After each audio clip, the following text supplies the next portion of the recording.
So, in 2013, you made a trip to North Korea to meet with Kim Jong-un.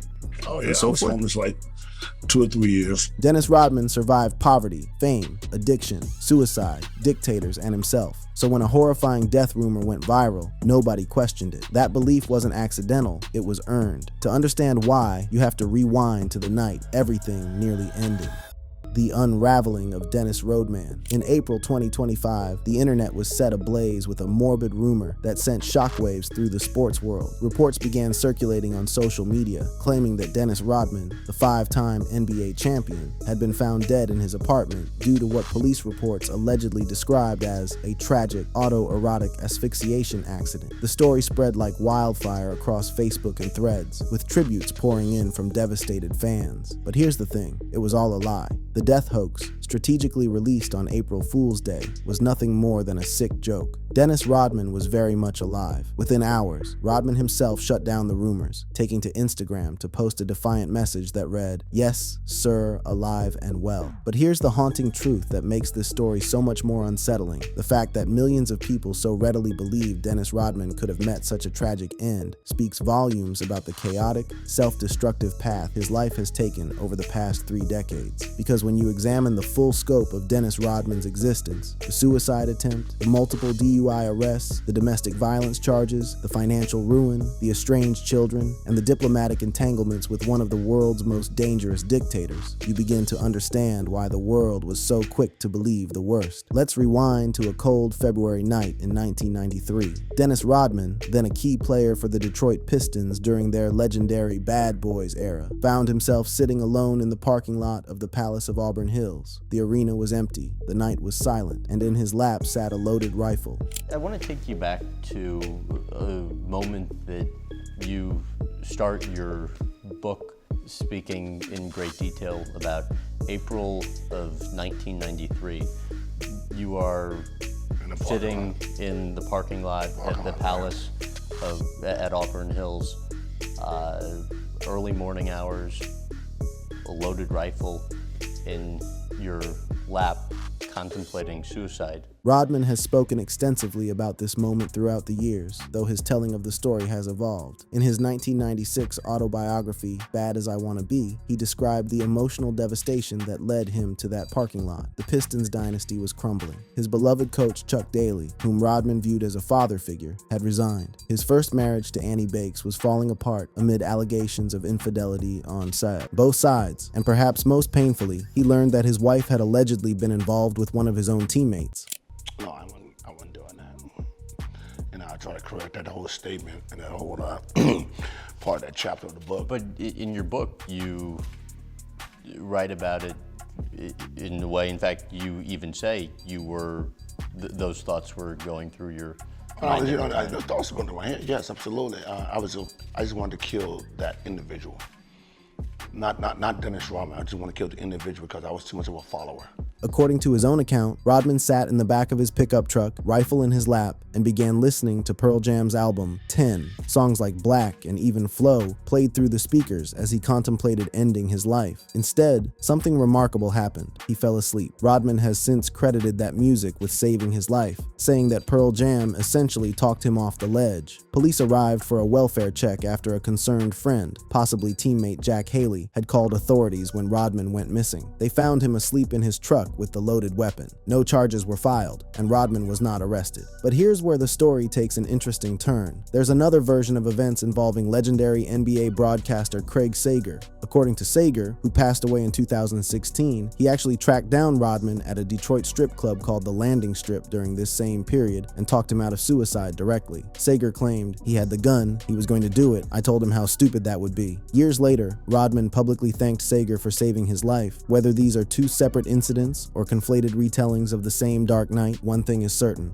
Dennis Rodman came dangerously close to becoming another tragic statistic, and from the ashes of that darkness, he made a decision that would forever change his life. Rodman later described emerging from this period with a revelation. "I killed the Dennis Rodman that tried to conform to what everybody wanted him to be." What followed was the birth of a new persona: the wild hair, the tattoos, the piercings, the cross-dressing, and the complete rejection of societal norms that would make him one of the most polarized polarizing figures in sports history. But reinvention didn't mean redemption. The years following that pivotal night would be marked by a seemingly endless cycle of legal troubles, substance abuse, and personal chaos that painted a picture of a man constantly at war with himself. The DUI arrests alone tell a sobering story. In December 1999, Rodman was pulled over in Costa Mesa, California, after restaurant management at South Coast Plaza grew concerned about his level of intoxication. His blood alcohol content registered at 0.15%, nearly double the legal limit. He pleaded guilty to drunk driving and driving without a valid license, receiving 3 years of probation and a $2,000 fine, but the lessons didn't stick. In October 2003, Rodman crashed a motorcycle outside a Las Vegas strip club called Crazy Horse 2 at 5:30 in the morning while attempting to perform wheelies in the parking lot. He wasn't wearing a helmet, sustained bloody injuries, and was cited for DUI. This led to another guilty plea and 30 days of house arrest. I mean, do you still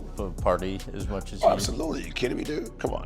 I know at some point over the years your friends have had concerns about all of the partying. Oh, yeah. Where do you come down on all of that? The pattern continued with a 2016 hit-and-run incident where Rodman drove the wrong way on a California freeway, causing another driver to crash into a concrete dividing wall. He then lied to police about his involvement. Then came another DUI arrest in 2018 in Newport Beach, his fourth alcohol-related conviction. Each time, Rodman avoided serious jail time, receiving probation, fines, and mandatory counseling instead. The legal troubles extended beyond substance abuse. Rodman's romantic relationships were equally tumultuous, marked by explosive confrontations that frequently involved law enforcement. In January 2003, Rodman was arrested at his Newport Beach home after his then-fiancée Michelle Moyer alleged that he had assaulted her during an altercation. Police observed cuts and swelling to her lip. Rodman posted $25,000 bail, but the case appears to have been resolved without prosecution, likely because the couple reconciled and married just months later on Rodman's 42nd birthday.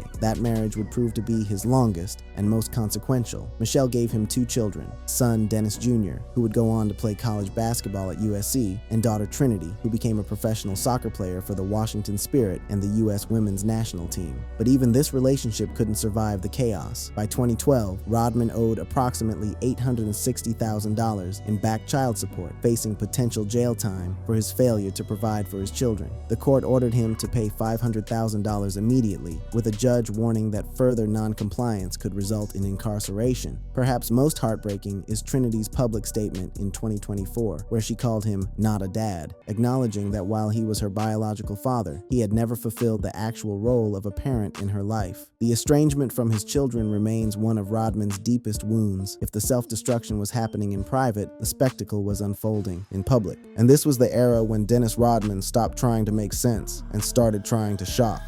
The wild years. If Dennis Rodman's personal demons painted a picture of a man in constant turmoil, his public escapades painted another, that of a man who had completely abandoned all conventional boundaries. And perhaps no relationship embodied this wild period more than his brief, explosive affair with pop icon Madonna in 1994. The two met when Madonna, intrigued by Rodman's rebellious persona, orchestrated an introduction through a Vibe magazine interview. Their very first encounter set the tone for everything that would follow. Madonna reportedly locked Rodman in her hotel room and declared, "I'm not letting you out." Rodman, never one to be intimidated, told her that her music sucked and refused to call her by her stage name, opting instead for Tita. What followed was approximately 2 months of intense romance that produced some of the most outrageous celebrity stories of the decade. The most infamous involved what Rodman has described as Madonna's $20 million offer to impregnate her. Well, I guess on the Breakfast Club, you said that she offered you $20 million to have a baby with her, which I guess she denied later on. You still sticking by that story? Why not? Why not? Why not? I mean, why not? Because I ain't gonna try not to throw her under the bus or me on the bus. It's more like a mutual agreement in a contract and stuff like that. Rodman has recounted one particular incident where he was gambling at a craps table in Las Vegas when he received an urgent call from Madonna in New York. She said, I'm ovulating. Get your up here." According to Rodman, he left his chips on the table, boarded a private jet she had sent, flew 5 hours to her Manhattan home, and after a quick encounter with no foreplay or cuddling, Madonna stood on her head to aid conception. He then flew back to Vegas and picked up his game where he left off. I didn't know her that well. I mean, I knew her, but we talked a lot, and that was about it. Did you have a fling? I mean, we had a fling. slang, but What do you think she understood or had a better understanding of that most people don't? probably nothing. Nothing at all. The relationship ended when Rodman decided he didn't want to be known as Madonna's boy toy. But his former teammate John Sally perhaps best summarized the impact of the relationship. Without Madonna, there is no Dennis Rodman, the way we know him, period. If the Madonna affair established Rodman as someone who defied conventional boundaries, what happened next would cement his status as one of the most provocative figures in American pop culture. In August 1996, to promote his autobiography, Bad as I Wanna Be, Rodman staged an elaborate publicity stunt that shocked the nation. He arrived at a Barnes & Noble bookstore on Fifth Avenue in New York City in a white horse-drawn carriage, wearing a custom-made bridal gown imported from France, complete with a veil, bouquet, and full makeup. At 6'7" and visibly muscular, the sight was deliberately jarring and subversive. Inside the store, he conducted a mock self-marriage ceremony, declaring that he was marrying himself and announcing his bisexuality to the gathered media. Thousands of people lined Fifth Avenue to witness the spectacle. Police had to manage the crowds, and media outlets broadcast the event nationwide. The book shot to the top of the New York Times bestseller list, where it remained for 20 weeks. The bisexuality claim sparked intense debate. Rodman later clarified that he wasn't actively bisexual, describing the announcement as part of exploring his identity and challenging rigid definitions of masculinity. But the stunt had unintended consequences. It helped normalize conversations about sexuality in professional sports at a time when such discussions were virtually taboo. LGBTQ+ individuals have credited Rodman with providing representation during an era when openly queer athletes were essentially non-existent. And then there's the diplomatic entanglement that defies all logic and reason: Dennis Rodman's friendship with North Korean dictator Kim Jong-un. It remains, to this day, one of the strangest celebrity political relationships in modern history. So, in 2013, you made a trip to North Korea to meet with Kim Jong-un. What ultimately, because from what I understand, his father was a huge Bulls fan, Oh, right? he was big time, big time. You don't even know. Right. And I mean, he tried to get other players from the Bulls to come to North Korea. Is that true? Didn't he ask Jordan to try to come to North Korea? He asked Jordan first, he asked Scotty, then he asked me. The story begins in 2013 when Vice Media arranged for Rodman and several Harlem Globetrotters to travel to Pyongyang for what was billed as basketball diplomacy. Kim Jong-un's father had been a massive Chicago Bulls fan, and the young dictator had inherited that obsession. When Michael Jordan and Scottie Pippen declined the invitation, Kim asked for Rodman instead. I'm thinking I'm just going on signing books and stuff. I figured that's what I'm doing over there. I said, all right. So you see, I go to North Korea. That was like a 20-hour flight. And then once I got off the plane in North Korea, oh my God, dude, I couldn't believe what I saw. I was like, oh my God, I'm going to prison in North Korea. What Rodman encountered upon arrival was unlike anything he had ever experienced. He describes walking off the plane to find hundreds of people in black and white suits standing on the tarmac, a red carpet leading to a private hangar. Next thing you know, this little guy walks in. The little guy, and I had 3 interpreters with me. I said, who is that kid? He said, that's the supreme leader. I said, so you want to like inform me what that means? He said, so that's the guy. I said, the guy like the president guy? He said, yeah, he runs this country. Over the following years, Rodman made at least 4 trips to North Korea, visiting Kim's private islands, attending state dinners, and even singing Happy Birthday to the dictator on live television. He claims to know more about Kim Jong-un than the entire US government combined. Well, for some reason, he likes me. I'm being honest, he likes me, and I think the fact that people don't really understand the fact, if you actually go over there and meet him, obviously you don't see him talk on TV, but for some reason he trusts me. And when I went over there, the first thing he said to me, he said, Mr. Rodman, we just want to know, can we trust you? I said, absolutely. The relationship has drawn fierce criticism from human rights groups and government officials who accuse Rodman of legitimizing a brutal dictatorship. During one particularly disastrous CNN interview in 2014, Rodman appeared visibly intoxicated and seemed to suggest that detained American Kenneth Bay deserved his imprisonment. He later apologized, blaming stress and alcohol, and checked into rehab upon returning to the United States. Yet Rodman maintains that his friendship with Kim has had positive effects. He points to the release of Kenneth Bay, who was freed shortly after one of Rodman's visits, and to the historic 2018 Singapore summit between President Trump and Kim Jong-un, which Rodman attended wearing a Make America Great Again hat while crying on CNN about peace. Perhaps nothing illustrates the tragic trajectory of Rodman's life more than his financial collapse. Despite earning an estimated $27 million during his NBA career, Rodman has faced repeated bankruptcy filings, mounting debts, and in one particularly devastating chapter was the victim of a sophisticated fraud scheme. Enter Peggy Ann Fulford, a con artist who presented herself as a Harvard-educated financial advisor specializing in professional athletes. Between 2010 and 2015, Fulford stole approximately $1.24 million from Rodman, diverting funds intended for his child support payments into her own accounts. She gained control of his finances, confiscated his debit cards, and neglected to pay his bills, including life insurance premiums and utility bills, leading to shutoffs at his home. The stolen money was part of a larger scheme that defrauded multiple athletes of $5.79 million total, including NFL running back Ricky Williams. Fulford was eventually convicted in 2018 and sentenced to 10 years in federal prison. While Rodman was awarded $1.24 million in restitution as part of her sentencing, he has expressed skepticism about ever recovering the funds, saying through an associate, "I'll never see my money." But none of this chaos came out of nowhere. To understand how Rodman became this man, you have to rewind past the fame, past the championships, back to a childhood shaped by abandonment and survival.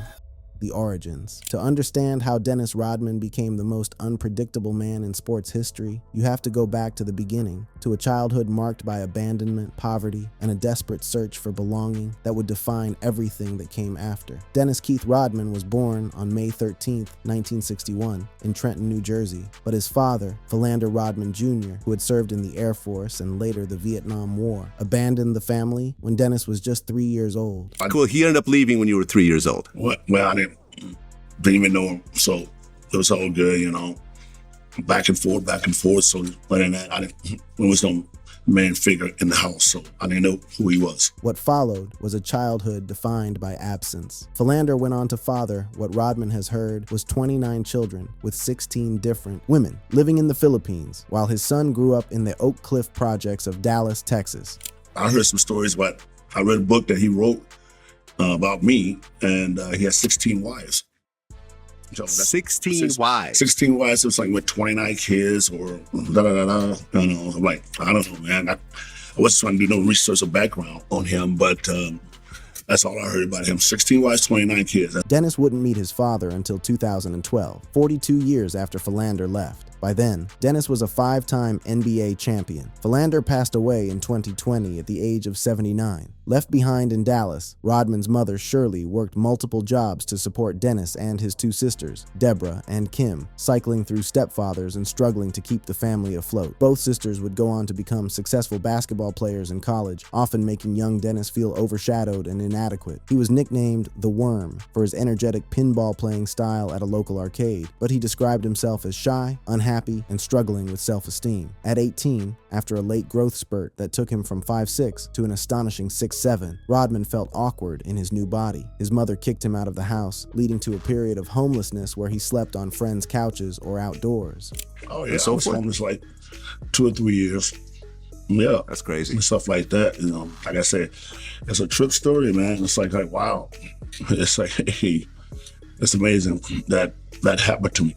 And wow, here I am today. I'm doing stuff like this. Rodman has reflected that this period could have led him to crime, jail, or death. He worked as a janitor at Dallas-Fort Worth International Airport, where he was even arrested for theft, though charges were later dropped. Basketball became his escape. The transformation from homeless janitor to NBA legend reads like something out of a movie script. After his growth spurt, Rodman found his way into junior college basketball at Cook County College, where he averaged 17.6 points and 13.3 rebounds. But academics proved challenging. He flunked out. A second chance came at Southeastern Oklahoma State University, where Rodman became a 3-time NAIA All-American, leading the league in rebounding and averaging an astonishing 25.7 points and 15.7 rebounds over 3 seasons. 2 coaches from the school drove to Dallas, knocked on his door, and changed the trajectory of his entire life.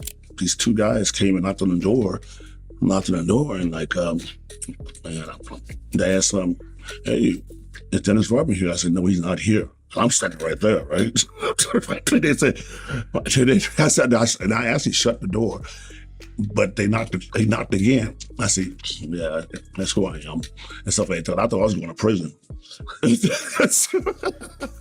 You got two white guys in suits and shit. I'm like, oh man, it's okay. What I do now, So, but there's two coaches from Southeast Oklahoma, and they came and wanted me to go try out for the team. In 1986, the Detroit Pistons selected Rodman in the second round, 27th overall. His initial contract was modest, approximately $75,000, $80,000 per year, far from the millions that would come later. But what Rodman lacked in offensive skill, he more than made up for in relentless effort. Under the mentorship of Coach Chuck Daly, whom Rodman came to view as a father figure, he became a key component of the Bad Boys Pistons. The team was built on physical, brutal defense, and Rodman embraced the identity completely. He won back-to-back NBA championships in 1989 and 1990, earned 2 Defensive Player of the Year awards, and established himself as perhaps the greatest rebounder the game had ever seen. But even during this period of triumph, Rodman's mouth occasionally got him into trouble. After the Pistons lost a hard-fought 7-game series to the Boston Celtics in 1987, a young, frustrated Rodman vented to reporters about Larry Bird's acclaim. He said of Bird, "He's not God. He ain't the best player in the NBA, not to me. He's white. That's the reason he gets the MVP award." The comments ignited a firestorm of controversy, with media outlets calling the remarks racist and demanding accountability. Well, I remember after playing the Celtics that year, you made a comment. You said, Larry Bird is overrated in a lot of areas. Why does he get so much publicity? Because he's white. You never hear about a black player being the greatest.